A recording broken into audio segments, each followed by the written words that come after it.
Bonjour à tous.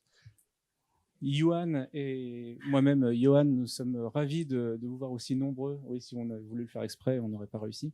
Aussi nombreux pour notre présentation. Donc, on va vous parler de deep learning et de détection des intentions. Ce sont des travaux, une partie des travaux qu'on mène tous les deux à la Matmut au sein de l'éditeur des applicatifs et des données. Donc, c'est une équipe, c'est l'équipe qui traite des applicatifs et des données, qui regroupe à peu près 300 collaborateurs, dont 2 tiers de développeurs, autour des technos .NET, COBOL, SAS, Informatica.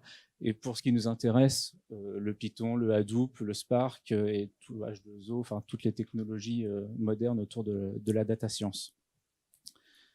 Donc, comme le titre de notre présentation l'indique, on va vous parler rapidement de deep learning.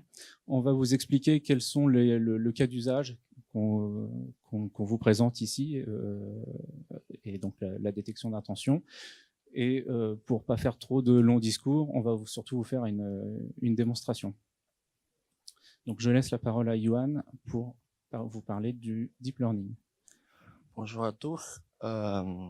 Je vais vous parler un peu du deep learning en expliquant un peu le mécanisme. Donc, lorsqu'on parle du deep learning, on parle des réseaux neurones. Donc, voici un exemple de réseau neurones. Donc, réseau neurones, c'est un domaine de recherche il y a plus de 50 ans à peu près. Un réseau neurone se compose de 3 types de couches, les entrées, les sorties et les couches intérieures. On va nommer comme couches cachées. Donc, les couches cachées servent à trouver les relations entre les entrées et les sorties. Donc, les relations sont constituées des poids, donc avec chaque poids qui relie 2 réseaux. Donc, ici, chaque petit cercle, c'est un neurone. Donc, les flèches entre deux neurones, ça représente un poids. Lorsqu'on parle d'apprentissage d'un réseau neurone, ça consiste à modifier automatiquement ces poids pour arriver à activer à la fin les neurones ciblés. Donc, on parle de deep learning lorsque le réseau neuron dépasse un certain nombre de couches. En pratique, au-delà de 2 couches cachées, on peut appeler comme un réseau neuron profond.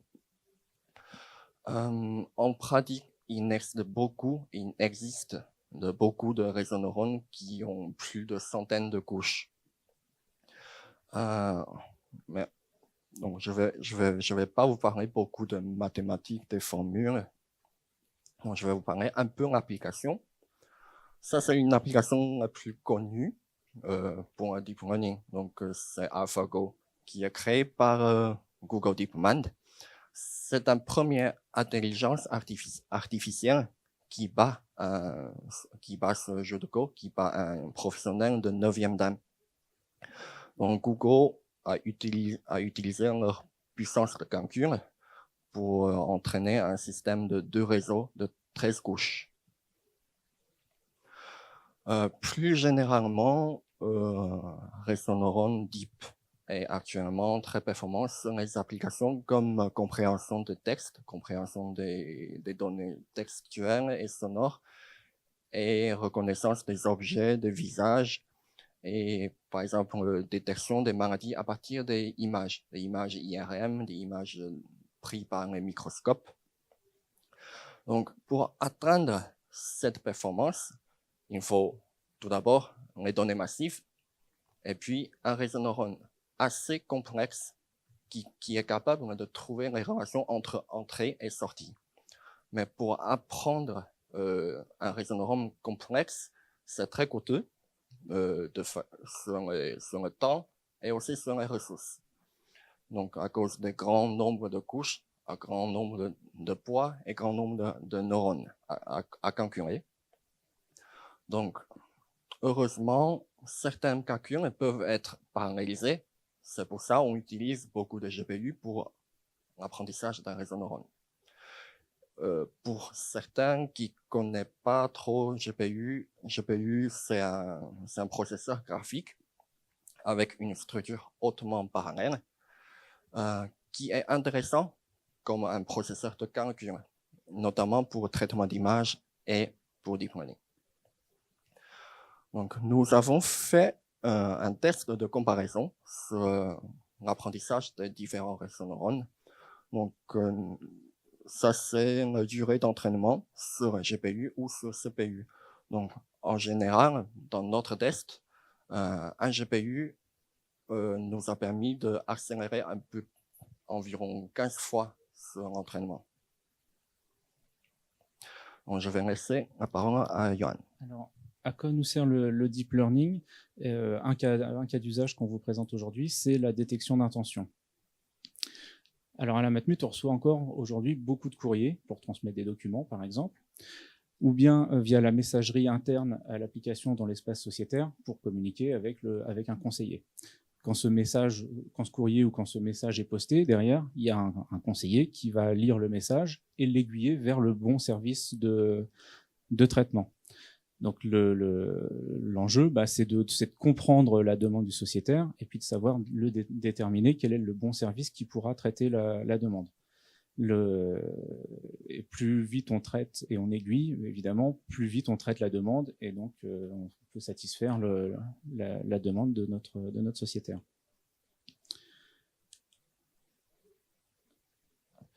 Donc notre approche, sans vous faire un cours de data science en quelques mots, donc en phase d'élaboration du modèle qui va permettre de traiter et d'aiguiller le message correctement. Donc on a une étape de préparation des données, toute la transformation des données qui nous permet d'entrer dans le modèle deep learning. On a une étape d'apprentissage du modèle, de construction du modèle et d'évaluation. Et puis on itère comme ça, on travaille en agilité. Une fois que ce modèle est satisfaisant, ensuite on va le mettre en production, parce qu'en fait tous les travaux qu'on mène au sein du Data Lab ont pour objectif d'être mis en production et d'être testés, de vérifier que le modèle est bien pertinent. Et donc durant cette vie en production, on va évidemment suivre le fonctionnement du modèle pour s'assurer qu'il répond bien en termes de performance. Et on va itérer comme ça de manière périodique. On considère que le modèle est un organisme vivant et qu'il faut le surveiller et il faut le revoir périodiquement pour s'assurer qu'il fonctionnera toujours bien. En deux mots, comment marche l'élaboration du modèle? Donc, on ne va pas vous faire un cours de data science, juste pour vous sensibiliser, vous donner quelques éléments si vous ne connaissez pas.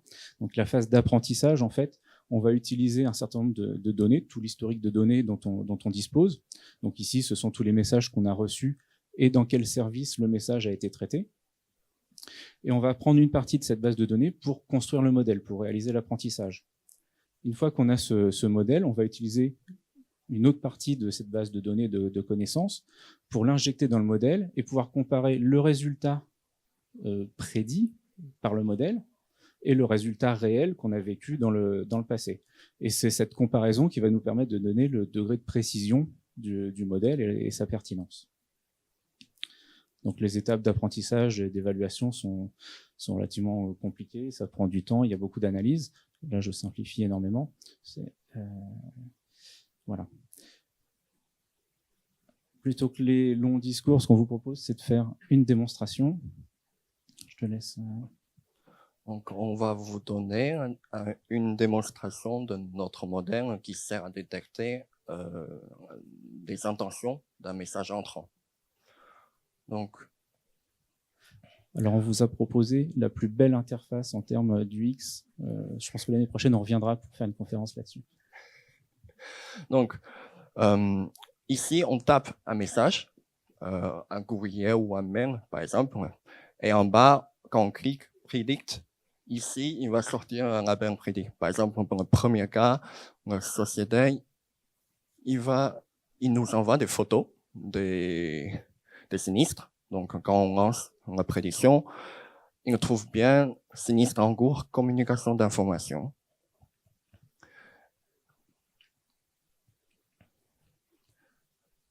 Et il y a d'autres cas qui arrivent. Par exemple, si on fait deuxième message, ici, un client nous demande de lui envoyer une attestation. OK, ici, le modèle a sorti c'est attestation d'assurance d'habitation. Le troisième, le client, il a changé son adresse, donc il nous informe.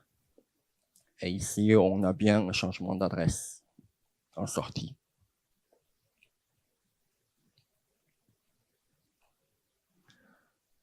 Et puis, un client, il n'a pas eu les nouvelles informations sur son sinistre depuis longtemps.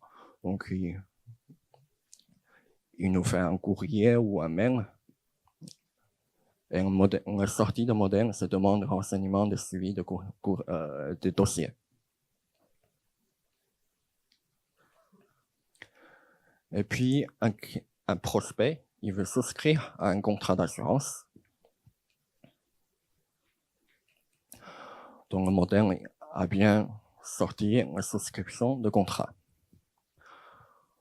Donc, ce modèle-là nous permet de faciliter les travaux de gestionnaire, donc à la main, c'est-à-dire. Donc, pour l'instant, on a économisé environ 150 messages par jour qui passent automatiquement dans ce modèle et qui a réussi de classifier. Mais par contre, les données entrées, ce sont des données textuelles. Les réseaux neurones, ils calculent les poids à partir des chiffres, les données numériques. Comment on va faire apprendre les modèles, apprendre les modèles pour comprendre les données textuelles? Il y a un modèle qui s'appelle WaterVec. Donc, ça, c'est une première étape. On convertit notre texte en vecteur dans une espace vectoriel. Donc ici, c'est un nuage de mots. Au centre, ce sont des mots français. Donc chaque point dans l'espace, c'est un mot. Et en haut, en bas, ce sont des mots allemands parce qu'on a des sociétaires allemandes. Donc on croise le modèle avec notre donnée textuelle. Et autour des mots français, ce sont des mots peu expliquants. Ce sont par exemple, les codes ou des jargons assurance, jargons matmut. Donc, dans l'espace, plus les points sont rapprochés, plus ils sont proches dans le sens sémantique. Par exemple, si on cherche le mot assurance, il est ici. Et à droite, on trouve les mots qui sont plus proches de ce mot. Ce sont assurance, assureur et prévoyance, des mots comme ça. Donc, qui est très logique. Quand on zoome sur le mot assurance, pour voir un peu plus qui est autour, on voit bien les mots dans le domaine assurance. On va prendre un autre exemple. Quand on tape le mot sinistre. Donc, les mots autour, les mots plus proches, c'est sinistré, catastrophe, des choses comme ça. Même explosion. Pareil, quand on zoome pour voir un peu plus des mots autour du mot sinistre, on voit attentat, événement, accident, quelque chose comme ça. Ça, c'est la première étape qui permet au modèle de comprendre les sens sémantiques. Et puis, dès qu'on a converti les données textuelles en vecteurs, on passe dans notre réseau neurone. Ça, c'est notre réseau neurone. Donc, c'est pas très profond, mais c'est quand même deep. Donc, en bas, il y a un petit cercle, c'est entrée. Et puis, il y a une couche qui s'appelle embedding. Donc, c'est où on applique notre un nuage de mots. Et puis, on passe dans un réseau neurone convolutionnel. Et puis, on fait quelque chose comme drop out. C'est un truc de data science. Et à la fin, on arrive à la sortie.